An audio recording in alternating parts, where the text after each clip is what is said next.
նախ մենք ինչի հետ գործ ունենք, դա իրական խաղաղության մասին է խոսքը, ինչ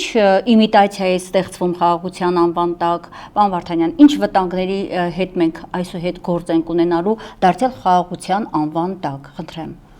Նախ շնորհակալ եմ հրավերի համար, ինչ խոսք, մենք այդպես էլ չտեսանք ամբողջական տեսքը, երևի թե երբեք էլ չենք տեսնի, ինչու եմ ասում երբեք, որովհետև տեսականորեն դա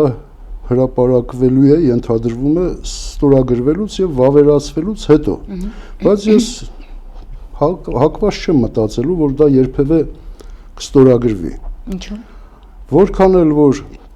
այդպես կծկտուր ակնարկներից, վերլուծություններից մենք գիտենք, որ դա միակողմանի անվերջ զիջումների կետեր են, որ շարունակ ավելանում են,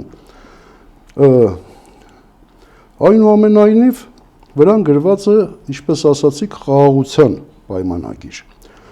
Համարենք ծաղր, զավեշտ, թե չէ, դրան մենք մեր պատմական հիշողությամբ սովոր ենք, ընտելացել ենք։ Տեսեք, այս տարիներին անդադ չարչրկվում է, չէ, գնում հասնում ենք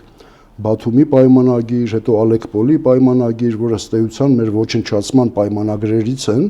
բայց հապա նայեք վերնագրերը, ավելի գայթակղիչ էր Բաթումի պայմանագրի վերնագիրը, ոչ թե խաղաղության, այլ հաշտության եւ բարեկամության պայմանագիր։ Բայց որ կարդում ես, ըստ էության չկա Հայաստան։ Կամ վայ են Հայաստանին, որ դրանով ստեղծվել է։ Մոտավորապես նույն բանն է, բայց ինչու եմ ասում, որ չի ստորագրվելու։ Այս ամենը արվում է խոշոր հաշվով, մի քիչ կոպիտ ասեմ, երկուստեք արվում է աթոռը պահելու համար, իշխանության համար։ Նույն կերպ, որքան Ալիևն է ձգտում հարատև դարձնել իր իշխանությունը, կամ գոնե իր պատկերացրած ժամկետում փոխանցել իր ժառանգին, ինչպես իր հայրն արեց, նույն կերպ այստեղ էլ ամեն ինչ արվում է, որ իշխանության ղեկին նստածը մնա իշխանության։ Այլ բան է, որ այդ ամեն ինչը Ադրբեջանին շարունակ բերում է նորանոր տարածքներ,